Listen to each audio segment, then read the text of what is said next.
오늘은 지난 주에 이어서 큐티의 유익에 대한 말씀들을 함께 나누려고 합니다. 지난주에 이렇게 큐티에 관한 말씀을 나눴던 목적은 우리가 예수 그리스도 안에서 믿음의 생활하고 또한 은혜의 생활을 해야 되는데 주일에만 와서 드리는 게 예배냐? 그러지 않죠. 우리의 삶이 하나님 앞에 드려지는 예배가 돼야 되고, 그러기 위해서는 매일 주님의 말씀을 묵상하며 주님과 동행하는 삶을 살아야 된다는 것을 말씀드렸고, 또 하나는 우리가 목장 모임을 할 때 그때 세 가지를 나눠야 된다고 말씀드렸습니다. 오늘 어떻게 잘 실천이 되셨어요? 첫 번째, 이렇게 매일매일 묵상한 말씀들, 그 중에서 나에게 주신 말씀이 은혜가 되었던 말씀들을 나누는 게 첫 번째. 두 번째는 예배 시간, 이 공예배 시간을 통해서 주셨던 말씀을 통해 받았던 은혜, 이것을 나누는 게 두 번째. 세 번째는 나의 삶 가운데 감사한 것들, 감사의 제목들을 함께 나누는 것, 그게 세 번째였습니다. 그래서 이러한 것들을 우리가 함께 나누고, 그 다음에 마지막에 또 함께 기도의 제목을 나누고 함께 기도하면서 마무리되어지는 시간, 이런 것들을 잘 지켜주셔야 됩니다. 그래야 이 목장이 오래 갈 수 있습니다. 이스라엘 백성들, 우리가 지금 민수기의 말씀을 보고 있는데 광야에서 불평하고 원망하는 얘기를 했는데 결국엔 가나안 못 들어가거든요. 이 가나안까지 쭉 가고 거기서도 롱런하려면, 그러려면 이 기쁨과 감사의 고백들, 은혜의 나눔들이 그 안에서 계속 되어지고 또 기도의 응답들이 나타나는 것들이 보여져야 되는 것입니다. 우리 김금환 권사님이 암에 걸렸는데 근데 너무 담대하고 좋아하시는 거예요.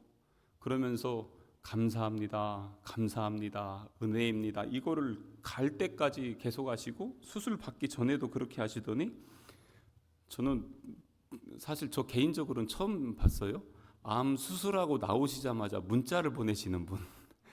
그래서 목사님 수술 잘 받고 나왔어요 이러면서 문자를 주셨는데 5시간 수술 받고 나오셔가지고 문자를 그렇게 보내고, 그러더니 다음 날 여기 링게르 뭐 이런 거 다 떼고 이제 미음 먹기 시작한다고 그러면서 또 문자를 보내시고, 이제 전화 통화가 돼요. 제가 원래 수술하신 분들 다음 날 전화 안 드리거든요, 가능하면. 왜냐하면 거의 막 이 진통제 드시면서 힘들어 하셔서 전화 안 드리고 문자만 드리는데, 보니까 주변 사람들 다 전화 통화하고 계시더라고요. 그래서 야, 빠르시다. 근데 이분이 뭐라고 말씀하시냐면, 이렇게 많은 분들이 저를 위해서 기도해 주는 줄 이번에 다시 한번 깨달았습니다. 그 얘기를 하시더라고요. 성도들이 함께 기도해 주시고 또 함께 염려해 주시면서 함께 마음을 모아 주시니까 그 준비하는 과정들, 수술하는 과정 속에서도 전혀 위축됨이 없었어요. 그렇게 하고 예전에 수술한 것 때문에 그게 유착이 돼가지고 그것 때문에 수술 시간이 오래 걸렸음에도 불구하고 나와서 그렇게 어려움 없이, 이렇게 아직 이제 또 경과는 봐야 되겠지만 그렇게 하는 걸 보면서 감사했습니다. 기도의 응답들이 하나하나 되어질 때 얼마나 감사하겠어요? 그래서 우리가 다시 한번 말씀을 묵상하고 또 말씀 은혜 받은 것들, 감사의 제목들을 그 목장 안에서 계속 나눌 때 풍성한 나눔, 충만한 교제가 그 안에 이루어지게 되어지는 것입니다. 그래서 이 큐티에 대해서 조금 다시 한번 더 정리를 좀 하려고 하는데요. 지난주에 말씀드린 것처럼 큐티는 quiet time, 그러니까 시간이 있어야 된다는 거죠. 그래서 가능하면 여러분들 아침에, 가능하면 새벽에 예배 자리에 나와서 예배 드리는 게 제일 좋습니다. 아침에 기도할 때는 하나님 앞에 내 삶을 내어드리는데 저녁에 기도하면 회개할 것밖에 없습니다. 그러니까 아침에 하시는 게 제일 나아요. 미리 예방접종 맞으시듯이 아침에 기도하고 아침에 말씀 묵상하고 아침에.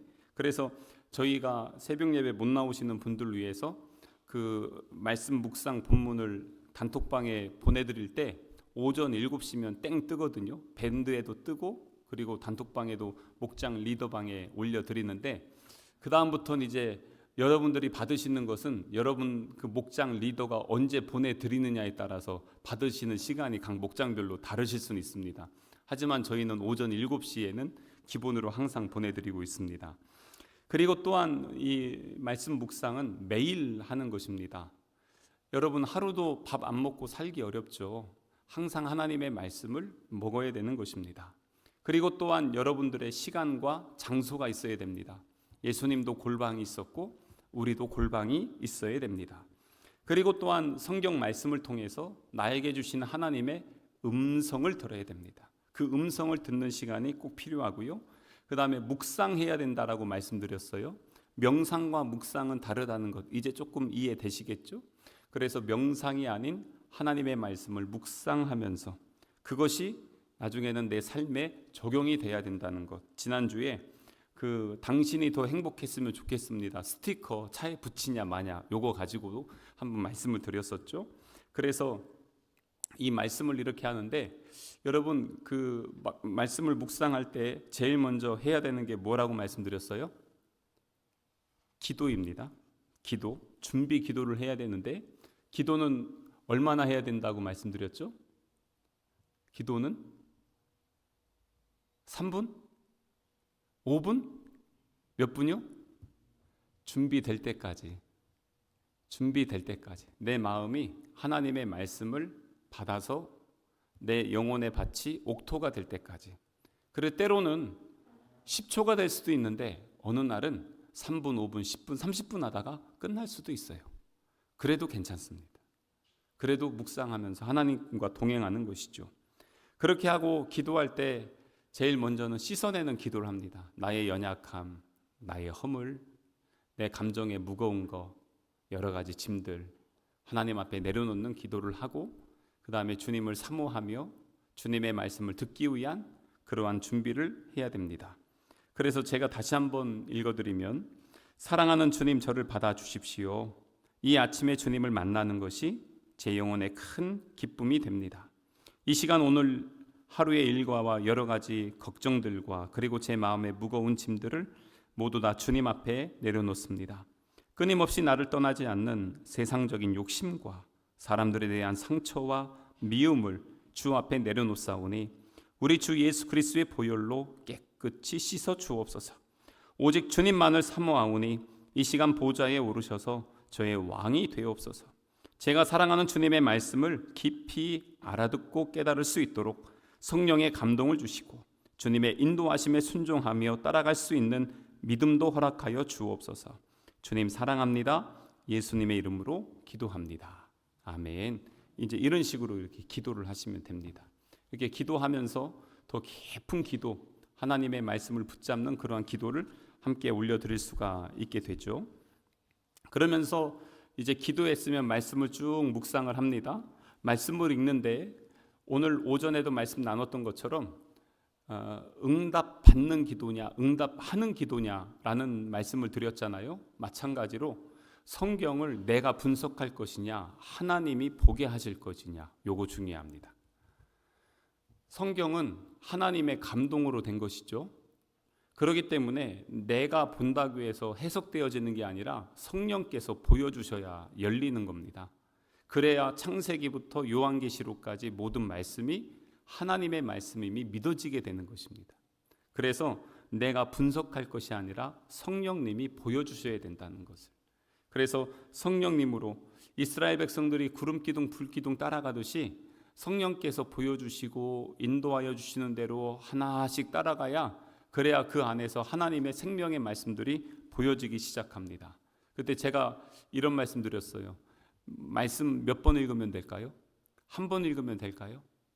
2번 읽을 수 있고 10번 읽을 수 있고 30번도 읽을 수 있습니다. 그래서 이걸 쭉 읽다 보면은 거기에서 말씀이 툭툭 튀어나옵니다. 그 말씀들이 이렇게 쫙 풀어집니다. 그리고 그것들이 내 속에 싹 들어오면서 적용이 되어집니다. 그런 경험들이 매일매일 있어야 된다는 것입니다. 그냥 보내왔으니까 이러면서 그냥 끝나면 그게 말씀의 묵상이 안 된다는 거예요. 지식의 말씀이 아니라 생명의 말씀으로 먹어야 된다는 것입니다. 그래서 그 말씀을 보고 듣고 읽고 묵상하는 것. 그래서 묵상할 때는 원칙이 있습니다.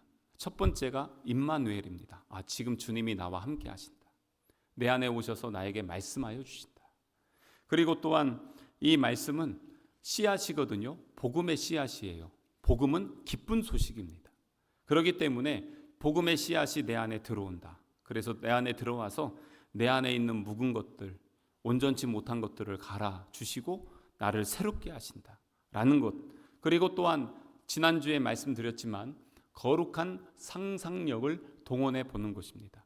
어떤 것이었죠? 다윗과 골리앗 싸움 혹시 기억나세요? 다윗과 골리앗 싸울 때 거기에 내가 현장에 한번 들어가 보는 거죠. 이스라엘 백성들 광야 40년의 생활, 요즘 민수기 말씀을 우리가 함께 보고 있는데 그 현장에 내가 한번 들어가 보는 것입니다. 들어가서 현장에서 있으면은 그러면 나는 이 광야에서 매일 만나를 먹으면서 기뻐할 수 있는가? 쉽지 않습니다. 저는요, 만나는 기적이지만 만나만 먹고 살려면 못 살 것 같아요. 지지고 볶고 삶고 튀기고 암만 해도 만나잖아요. 그런데 젖과 꿀이 흐르는 이 가나안은 어떻습니까? 내가 심으면 심는 대로 나잖아요. 다양한 거를 풍족하게 먹을 수 있는 곳. 당연히 가나안 가야죠. 근데 가나안 가기 위해서는 광야의 시간을 잘 견디고 버티고 지나가야 됩니다. 근데 그게 가능하냐는 것입니다. 그래서 한번 말씀을 읽으면서 내가 광야 현장으로 한번 들어가 보세요. 가데스 바네아에서 사람들이 다 원망하고 불평할 때 나는 여호수아와 갈렙 편에 서 있을 것인가? 아니면 그 나머지 60만 3,500 그 많은 사람들이 불평했던 그 자리에 있을 것인가? 나는 어느 자리에 있을 것 같습니까? 나의 신앙은 어느 자리에 있냐는 것이죠. 그래서 제가 그 설교할 때 이런 말씀 드린 적이 있습니다. 광야 세대가 훨씬 좋다. 왜냐하면 그 출애굽 세대 있잖아요. 출애굽 한 세대는요 60만 3,550명 중에 2명 성공했습니다. 그 2명이 바로 여호수아와 갈렙입니다. 그런데 말씀의 훈련을 잘 받은 세대가 광야에서 태어난 세대거든요. 이 사람들은 전부 가나안을 들어갔습니다. 근데 가나안 정복 전쟁할 때 한 명이 실패했습니다. 그게 누구였습니까? 아간이었습니다. 그러니까 60만 3,550명 중에 2명 성공한 출애굽 세대가 있고요.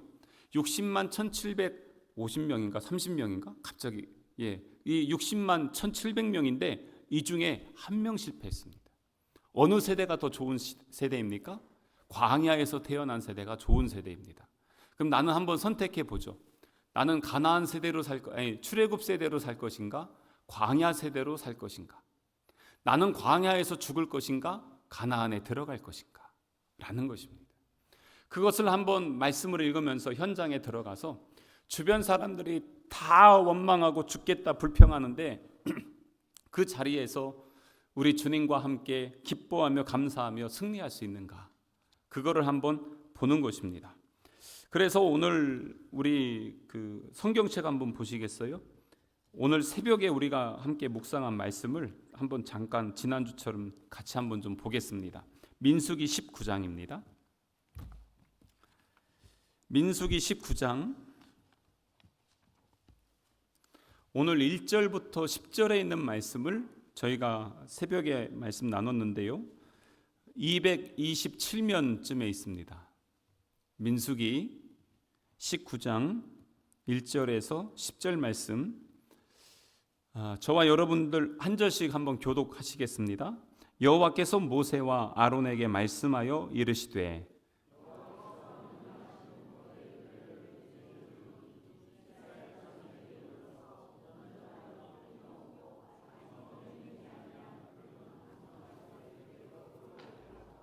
너는 그것을 제사장 엘르아살에게 줄 것이요 그는 그것을 진영 밖으로 끌어내어서 자기 목전에서 잡게 할 것이며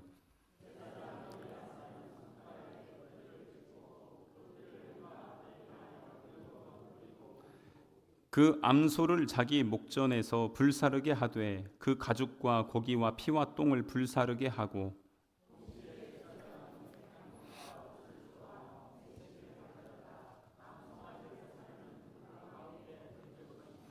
제사장은 자기의 옷을 빨고 물로 몸을 씻은 후에 진영에 들어갈 것이라. 그는 저녁까지 부정하리라.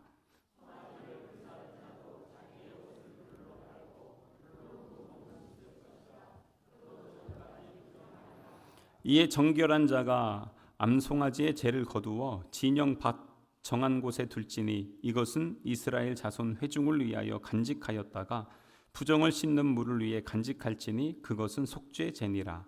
암송아지의 죄를 거둔 자도 자기의 옷을 빨 것이며 저녁까지 부정하리라.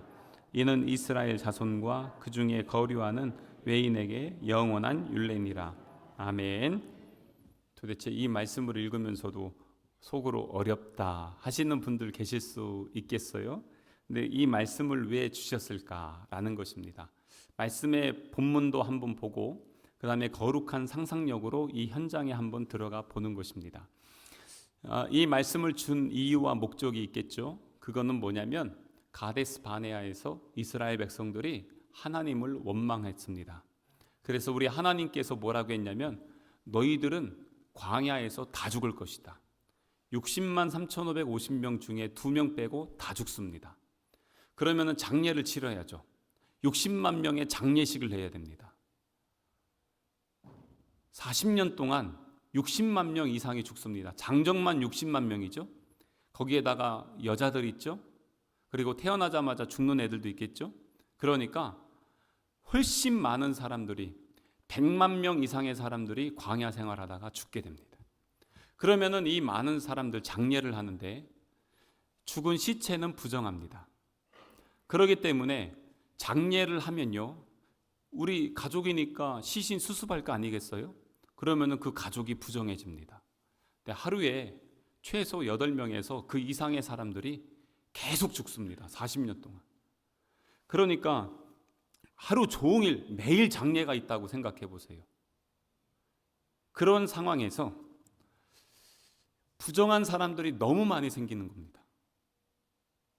그래서 죽는 거는 기정사실이고, 그럼 부정한 사람들이 어떻게 깨끗하게 될까? 그것에 대한 방법을 알려주신 게 오늘 말씀입니다. 그래서 오늘 이 말씀을 쭉 이렇게 하다 보면은 그 현장에 가서 한번 보세요. 하나님께서 2절에 보면 뭐라고 했냐면 2절 중간에 보면 흠이 없고 아직 멍에 매지 아니한 붉은 암송아지를 가지고 오래요. 이 붉은 암송아지는 흠이 없어야 됩니다.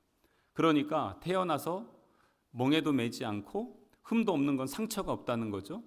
그러니까 정결해야 된다는 겁니다. 그것을 가지고 3절에 보면은 진영 밖으로 끌어내어서 대제사장 엘르아살 앞에서 잡게 됩니다. 진영 밖에 산다는 건 공동체에서 분리된다는 겁니다. 진영 밖에 나가서 잡았어요. 그리고 나서 4절에 보면은 엘르아살은 손가락에 그 피를 찍고 그 피를 회막 앞을 향하여 7번을 뿌립니다. 그 송아지를 잡아서 피를 갖다가 찍어서 7번을 뿌립니다. 7이라는 숫자가 무엇인가요? 성경에서 완전수입니다. 그러니까 완전한 정결함을 위해서 7번을 뿌리라는 것이고요. 그렇게 하고 나서 5절에 보면은 이 모든 걸 다 태우는데 여기 보니까 뭐까지 태우냐면 가죽, 고기, 피, 똥까지 다 불사릅니다. 그러니까 완전히 태워서 뭐만 남냐면 죄만 남기는 겁니다. 그런데 여기에 6절에 보면 제사장은 백향목과 우슬초와 홍색실을 가져다가 암송아지를 사르는 불 가운데 던지랍니다. 요 백향목, 우슬초, 홍색실은요 다 생명을 상징합니다. 그러니까 이것을 완전히 태울 때 생명력이 있는 것들을 다 같이 넣어서 같이 태웁니다. 그렇게 하고 나서 이제는 이것이 재가 되거든요.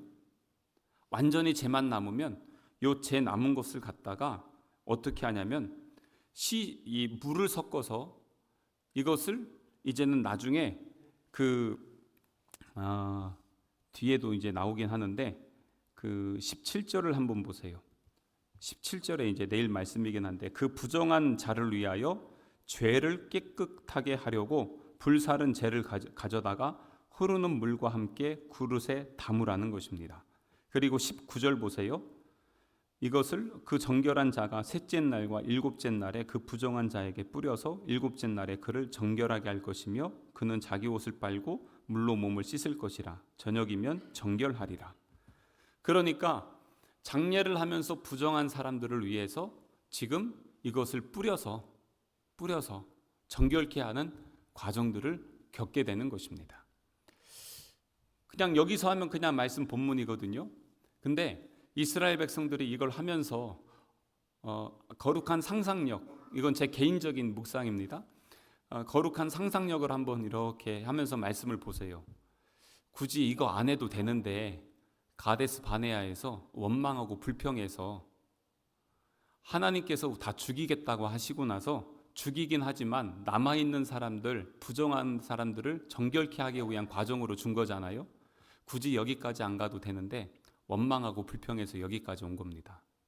이걸 만들면서도 무슨 생각하겠습니까? 우리는 여기 광야에서 죽어. 내가 저 사람을 장례했지만 나중엔 나도 죽어. 그 생각하면서 여기서 이거 하고 있는 것입니다. 그리고 거기서 그거 이렇게 하면서 장날을 지낼 때마다 어떻게 합니까? 우리는 하나님의 심판을 이미 받았어. 그러면서 이 광야 생활 살아가는 것입니다. 원망과 불평이 작은 게 아니었다는 것입니다. 우리 입술에 작은 원망과 불평, 하지만 그것을 하나님 뭐라고 했냐면 너희들이 나를 멸시했다, 경멸했다 라고 그렇게 표현하셨습니다. 이게 보통 문제가 아니구나. 우리는 신앙생활하면서 작은 원망과 불평들을 하지만 하나님께서는 우리의 머리털도 세신 바 되지만 우리의 작은 불평과 원망도 듣고 계셨다는 것입니다. 그러면서도 하나님께서는 하나님의 자녀들이 부정한 가운데 계속 있는 걸 또 원치 않으셨습니다. 그래서 정결케 되는 방법을 오늘 알려주신 것입니다. 그러니까 이걸 하면서 우리는 죽어. 그러지만 또 하나는 뭐냐면 그래도 하나님은 우리를 정결케 해주시오. 회복시켜 주시오. 이거는 소망입니다. 자, 원망 한 번, 불평 한 번 해서 광야에서 죽으면 천국 갈까요? 못 갈까요? 가요. 못 간다고 배우셨죠? 그 주권은 우리가 있는 게 아니에요. 하나님께 있어요. 원망 한 번 해서 여러분 지옥 갈 것 같으면 여기 우리 신앙생활 왜 합니까? 여러분들 왜 여기 계십니까? 이미 지옥 갈 인생인데. 그런데 왜 이 19장에 있는 말씀을 주셨을까? 정결케 되는 과정을, 죄사함의 과정을, 구원의 과정을 보여주시는 것입니다. 그래서 여기서 우리 중요한 게 뭔지 아세요? 2절에 보면은 붉은 암송아지 있죠? 2절에 있는 붉은 암송아지가 뭔지 아십니까? 이게 바로 예수 그리스도를 예표하는 상징입니다. 이 붉은 암송아지가 원래는 여기서 죄로 태워져서 완전히 죽어야 될 인간이 누구냐면 우리들이에요. 여기서 원래는 심판받고 죽어야 되는 거예요. 그런데 우리가 죽는 거 대신 누굴 죽였냐면 지금 붉은 암송아지를 대신 죽인 거예요. 죄만 남기고 죽였어요. 그리고 그거에다가 흐르는 물로 섞어서 뿌려요. 물에다가 죄에다가 물 섞어서 뿌리죠. 이게 뭐냐면 예수 그리스도의 보혈을 상징하는 것입니다. 그거는 뭐냐면 우리를 구원하시기 위한 하나님의 계획과 섭리하심이 여기 안에 있다는 것입니다. 그래서 광야에서 가나안을 못 갔다고 해서 지옥을 갔냐? 그건 또 아니라는 것입니다. 하나님은 우리에게 생명의 길을 열어주셨습니다. 그래서 여기에서 제가 은혜가 된 것은 무엇이었을까요? 붉은 암송아지, 내가 죽어야 되는데 대신 죽어서 감사했고요. 그리고 여기에서 완전히 죄가 됐지만 그게 내가 돼야 된다는 것을, 그러면서도 이 자리에서 이제는 이것을 통해서 하나님은 우리의 목적이 우리를 심판해서 죽이려고 하는 게 아니라 우리를 구원하고 살리려고 하시기 위해서 이 모든 과정들을 우리에게 보여주셨는데, 이제 문제는 뭐냐면 이 제사는 매일 드려야 됩니다. 인간 대제사장은요, 거룩하질 못합니다. 저도 그렇고 여러분들도 마찬가지입니다. 그래서 우리는 제사 한 번 드렸다고 해서 끝나지 않습니다. 여러분 회개 한 번 하고 끝납니까? 다시 죄 안 져요? 또 짓죠. 근데 어떻게 돼요? 여전히 우리는 지금 신앙생활을 하고 있습니다. 도대체 이건 어떻게 된 거야? 근데 그것을 히브리서에서 우리에게 말씀해 주고 있습니다. 뭐라고 하냐면 우리에게 있는 히브리서 4장 15절인데요. 우리에게 있는 대제사장은 우리의 연약함을 동정하지 못하실 리가 아니요 모든 일에 우리와 똑같이 시험을 받으신 이로되 죄는 없으시도다. 그러니까 우리 예수님은 죄가 없으신 분이신데 그분은 우리의 대제사장이시다라는 것입니다. 그리고 그분이 우리를 위해서 십자가에 죽으셔서 오늘 여기에서 이 붉은 암송아지가 죽었던 것처럼 예수님이 십자가 위에서 죽으심으로 말미암아 우리가 구원을 받을 수 있었다. 그것을 지금 오늘 이 민수기 말씀을 통해서 누구를 볼 수 있냐면 예수님의 십자가를 볼 수 있다는 것입니다. 그래서 지난주에도 말씀드렸지만 이 성경에 있는 말씀들은 다 보면 그 말씀 안에 무엇이 있냐면 예수님이 있어요. 예수님은 우리를 죽이려고 오신 분이 아니라 살리려고 오신 분이십니다. 심판하러 오시는 분이시지만 구원의 문을 이미 열어놓고 계신 분이십니다. 그 은혜를 오늘 우리가 읽은 이 말씀에서도 보여주고 있습니다. 그래서 히브리서 9장 13절에는 오늘 여기 있는 민수기 19장 말씀 가지고 이렇게 말씀하고 있습니다. 염소와 황소의 피와 및 암송아지의 제, 오늘 여기 암송아지 제 있잖아요. 이 암송아지의 제를 부정한 자에게 뿌려 그 육체를 정결하게 하여 거룩하게 하거든. 그러니까 이걸 뿌리면 거룩하게 된다는 겁니다. 그런데 하물며 영원하신 성령으로 말미암아 흠없는 자기를 하나님께 드린 그리스도의 피가 어찌 너희 양심을 죽은 행실에서 깨끗하게 하고 살아계신 하나님을 섬기게 하지 못하겠느냐. 그러니까 예수 그리스도의 피는 우리를 구원하고 우리에게 생명 주신다. 그것을 오늘 이 민수기 14장에 이 암송아지 제를 갖고 히브리서에서 우리에게 또 말씀해 주고 있습니다. 그래서 이 성경은요 다 연결되어 있어요. 오늘 이 말씀을 통해서 우리에게 주는 게 뭐냐면 우리의 죄를 씻어주시는 예수 그리스도를 보여주시는 겁니다. 그래서 이걸 통해서 우리는 예수 그리스도를 바라보면서 주님이 나를 위해서 이렇게 피 흘려 주셨구나. 현장에 한번 들어가 보는 거죠. 그리고 말씀을 묵상하면서 저거 내가 못 박혀야 될 자리인데 예수님이 대신 못 박히셨구나. 내가 죽었어야 될 자리인데 예수님이 대신 죽으셨구나. 그래서 예수님과 함께 내가 못 박혀 죽는 그 자리가 로마서 6장에서 말씀해 주시는 바로 세례인 것입니다. 이 세례를 통해서 예수님과 함께 죽고 사는 하나님의 자녀들에게 무엇이 있습니까? 생명이 있습니다. 그래서 그 생명의 은혜를 우리에게 주신 그 예수님께 우리가 이 시간에 성만찬을 통해서 그 은혜를 기억하며 감사하며 나아가길 원합니다.